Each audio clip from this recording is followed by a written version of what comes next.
अस्सलामुअलैकुम।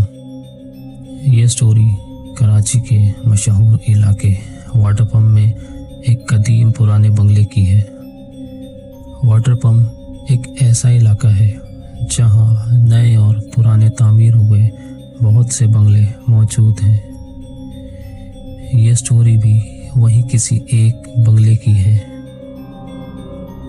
और ये हादसा मेरे खुद के साथ पेश आया।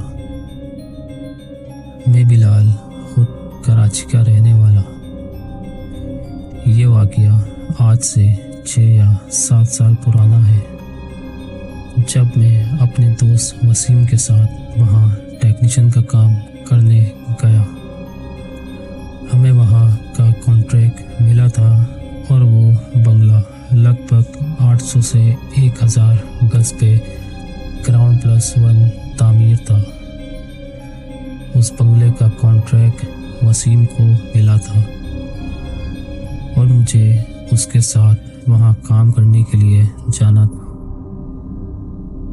तो सबसे पहले हम वहाँ विज़िट करने के लिए गए और जब हम उस बंगले के अंदर एंटर हुए तो मुझे अजीब सा खौफ आने लगा और डर लगने लगा, क्योंकि वो बंगला अंदर से कुछ अलग सा था, जैसे कोई भूत बंगला हो। खैर, फिर हम वहाँ से वापसी अपने घर चले गए। तो फिर मैं रात भर यही सोच रहा था कि वो कैसा बंगला था, क्या था। कुछ समझ तो नहीं आ रहा था उस वक्त, लेकिन खैर हम फिर उसके बाद अगले दिन दोबारा काम करने के लिए उस बंगले में दोबारा गए और जब हमने वहाँ काम शुरू किया तो काम करते वक्त तो इतना कुछ ज़्यादा महसूस नहीं हो रहा था, क्योंकि हम काम में बहुत ज़्यादा मसरूफ़ हुए थे। हमें हमारे काम के अलावा और कुछ उस वक्त तो नज़र नहीं आ रहा था, क्योंकि दिन का टाइम था तो हम अपने काम में लगे हुए थे। लेकिन जैसे जैसे दिन ढलने लगा और फिर रात आ गई तो फिर मुझे कुछ बच्चों की आवाज़ें आने लगी, जैसे कोई बच्चा किसी के साथ खेल रहा है। उसके बाद मज़ीद मुझे वहाँ खौफ आने लगा, मुझे डर लगने लगा। फिर जैसे तैसे करके फर्स्ट फ्लोर का काम मुकम्मल किया और मुझे बहुत खौफ आ रहा था और ऐसा महसूस हो रहा था जैसे मैं ऊपर वसीम के साथ नहीं बल्कि और भी बहुत से लोगों के साथ मौजूद हूँ, क्योंकि मुझे बहुत सी आवाज़ें महसूस हो रही थी।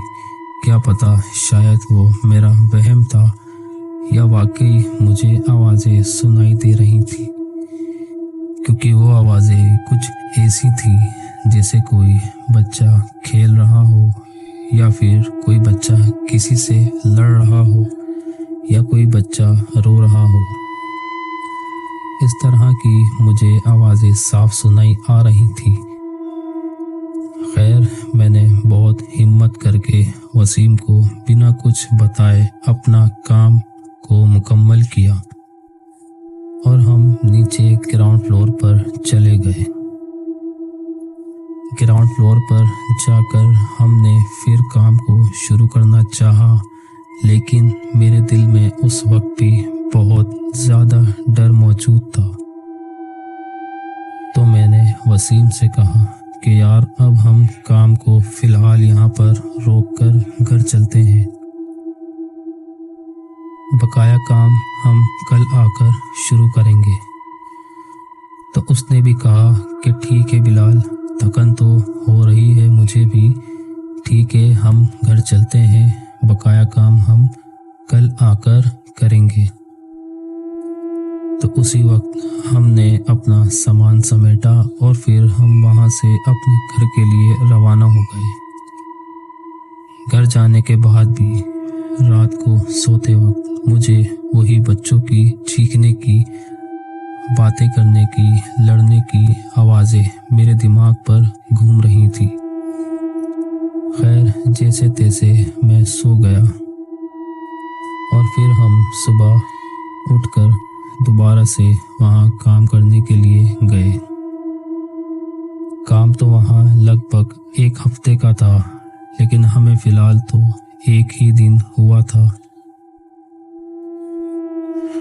और आज हमारा दूसरा दिन था। हम वहाँ गए। नीचे ग्राउंड फ्लोर पर हमने एक काम शुरू किया और काम शुरू करने के बाद हम अपने काम में मसरूफ़ हो गए।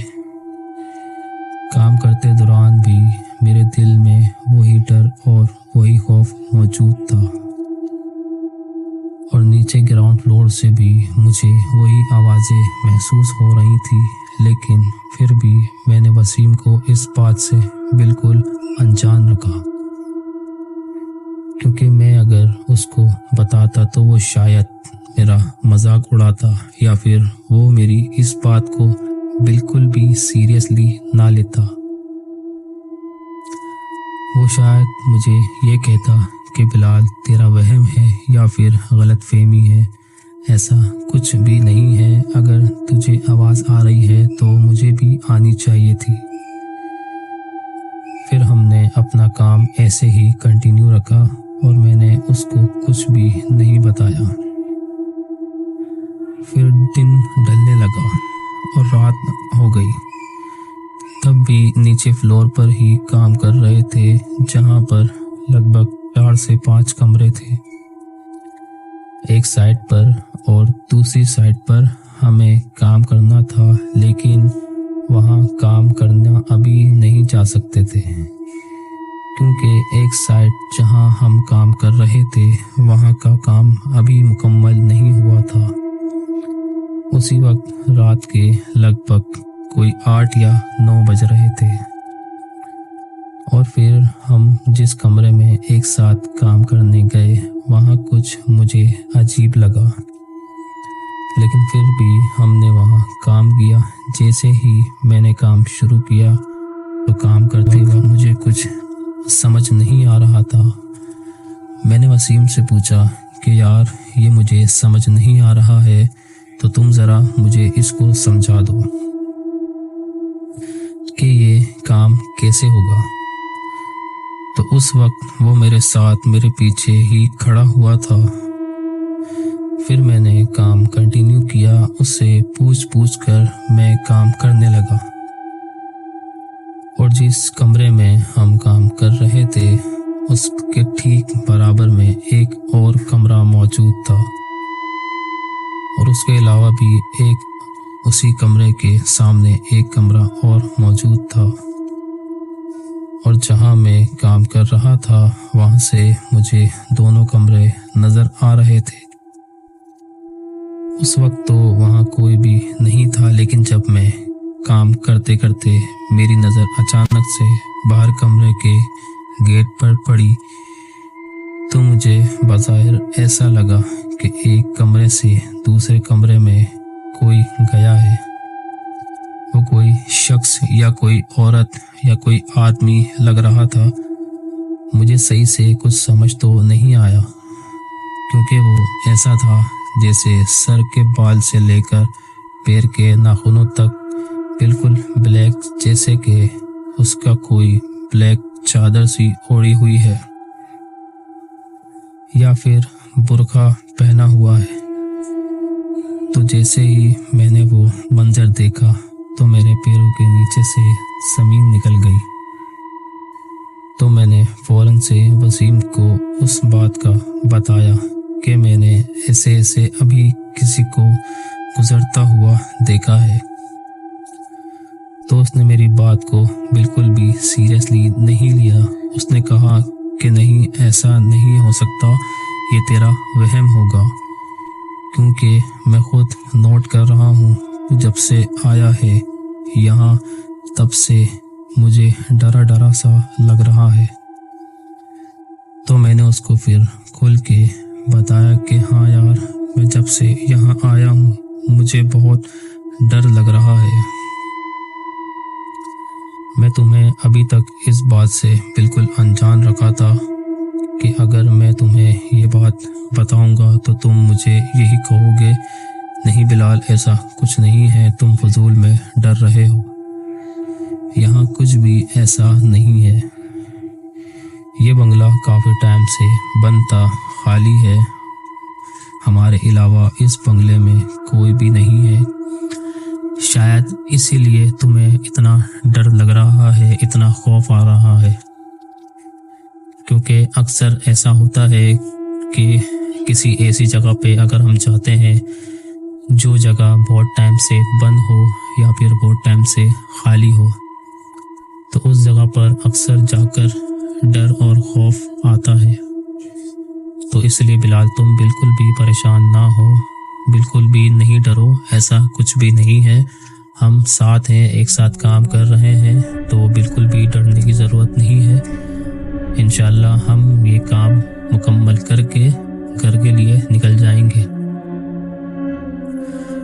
तो मैंने उसे कहा कि वसीम, काम तो अभी बहुत बाकी है। तो उसने कहा कि हाँ, काम तो बहुत बाकी है, लगभग 1 हफ्ते का ये काम अभी हमारे हाथ में है और अभी हमें फ़िलहाल 2 ही दिन हुए हैं काम करते हुए। तो उसने कहा कि परेशान नहीं हो, जैसे ये 2 दिन गुजरे हैं इंशाल्लाह बाकी के दिन भी गुजर जाएंगे। तो मैंने उसको कहा कि चल ठीक है, मैं पूरी कोशिश करता हूँ कि अपने डर को ख़त्म कर दूँ और काम में दोबारा लग जाऊँ। तो उसने कहा कि हाँ बिल्कुल ठीक, ऐसा ही करो, अपने डर को बिल्कुल साइड पे रख के काम करो, क्योंकि अगर डर डर के काम करोगे तो काम भी सही नहीं होगा और तुम्हारे लिए नुकसानदेह भी होगा। क्योंकि हमारा काम ऐसा है कि जिसमें डर की या गलती की कोई भी गुंजाइश नहीं है। डर के या फिर खुदा न खास्ता गलती करके हम इस काम को करेंगे तो हमारे लिए बहुत बड़ा नुकसान भी हो सकता है। तो मैंने कहा कि ठीक है वसीम, मैं इंशाल्लाह देखकर और बिना डरे काम करूँगा। और फिर मैं अपना काम शुरू करने के लिए दूसरे कमरे की तरफ चला गया। दूसरे कमरे में जाकर मैंने अपना काम शुरू कर दिया। मेरा दोस्त दूसरे कमरे की तरफ, यानी मेरे बराबर वाले कमरे की तरफ अपना काम कर रहा था। उस वक्त भी मैं जब काम कर रहा था, मेरे दिल में डर और खौफ मौजूद था। उसके सामने भी ठीक बिल्कुल एक कमरा था जिसकी खिड़की मुझे बज़ाहिर तौर पर साफ नज़र आ रही थी। काम करते दौरान अचानक से जब मैंने उस कमरे की खिड़की की जानिब देखा तो उस वक्त भी अचानक से एक साया उस खिड़की से मुझे गुजरता हुआ नजर आया। फिर तो मेरा उस बंगले के अंदर रुकना बिल्कुल भी मुनासिब नहीं रहा, क्योंकि एक दफ़ा देखने के बाद मैंने बहुत हिम्मत की और जब दोबारा मैंने उसी चीज़ को सामने वाज़े तौर पर देखा तो फिर मुझसे और मज़ीद उस बंगले के अंदर रहा नहीं गया। मैं फ़ौरन से निकलकर और भागा और उस बंगले से बाहर निकल गया। जैसे ही मेरे दोस्त ने मुझे बाहर भागते हुए देखा तो वो भी मेरे पीछे पीछे भागता हुआ आ गया और मुझसे पूछने लगा कि बिलाल, क्या हुआ, तुम अचानक इस तरीके से भागते हुए बंगले से बाहर क्यों आ गए? तो मैंने उसको कहा कि यार, मैं अब यहाँ और मज़ीद नहीं रुक सकता। जो चीज़ मैंने अभी थोड़ी देर पहले देखी वही चीज़ दोबारा मेरे आंखों के सामने आ गई। तो वसीम ने कहा कि क्या देखा तुमने? तो फिर मैंने उसको बताया कि यार वही ब्लैक कलर, यानी ब्लैक चादर ओढ़ी हुई कोई औरत या कोई आदमी, जो भी था मुझे समझ नहीं आया, लेकिन बस मैंने साफ साफ अपनी आंखों से सामने 2 दफ़ा गुजरते हुए उस चीज़ को बज़ाहिर देखा है। उस वक्त मेरे डर का आलम मैं ही जानता हूँ। और जब मुझे डरता हुआ वसीम ने सही से देखा तो उसको भी अंदाज़ा हो गया कि शायद वाकई इसने कुछ न कुछ तो ऐसा देखा है जो ये इतना ज़्यादा डर गया है। तो वसीम ने फ़ौरन मुझे कहा कि चल ठीक है, हम यहाँ काम को भी रोक देते हैं और घर की तरफ चलते हैं।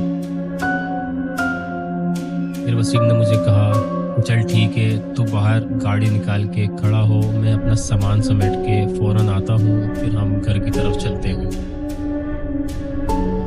तो जैसे ही मैंने गाड़ी निकाली और मैं गाड़ी निकाल के बंगले के ठीक बिल्कुल गेट के बाहर खड़ा हो गया।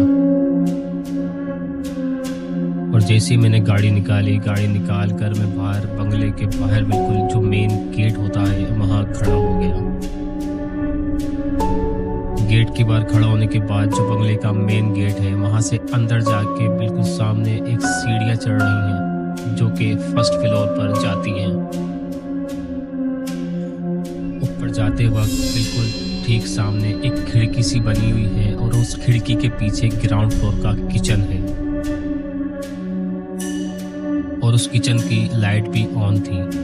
और जब मेरी नज़र उस खिड़की पर पड़ी तो मैंने देखा कि उस खिड़की के पीछे वाली साइड से कोई लटका हुआ है और मुझे गौर गौर से देख रहा है। शुरू में तो मुझे समझ नहीं आया, लेकिन जब मैंने खुद गौर से उस चीज़ को देखा तो मुझे अंदाज़ा हो गया कि वाकई कोई खिड़की की तरफ पीछे से लटका हुआ है और मुझे देख रहा है। क्योंकि जब किचन की लाइट्स ऑन थी तो लाइट्स ऑन होने की वजह से मुझे बज़ाहिर ऐसा महसूस हो रहा था, ऐसा नज़र आ रहा था कि वाकई खिड़की के पीछे वाली साइड से कोई दोनों अपने हाथ पैरों से लटका हुआ है और मुझे देख रहा है। मैंने एक लम्हे के लिए अपनी आंखें जब खिड़की से हटाई और जब दोबारा उस खिड़की की तरफ आंखें करी तो वहाँ कोई भी नहीं था। किचन की लाइट्स उस खिड़की से मुझे बज़ाहिर पूरी खिड़की से नज़र आ रही थी, वरना इससे पहले जब मैंने इस खिड़की की तरफ देखा तो उस खिड़की पे मुझे जगह जगह शेडो नज़र आ रहा जैसे वाकई कोई लटका हुआ है। फिर तो मज़ीद मेरा और वहाँ रुकना मुनासिब नहीं था। मेरा दोस्त फ़ौरन से बंगले से बाहर सामान समेट के आया और मैंने उसको कहा अब तू फटाफट चल। उसने फ़ौरन से गाड़ी को स्टार्ट किया और मैं फ़ौरन उसके साथ बैठा और हम घर के लिए रवाना हो गए। घर पहुंचते ही मेरी तबीयत बहुत ज़्यादा ख़राब हो गई और मैं उस बंगले की जानिब उसके बाद कभी भी नहीं गया।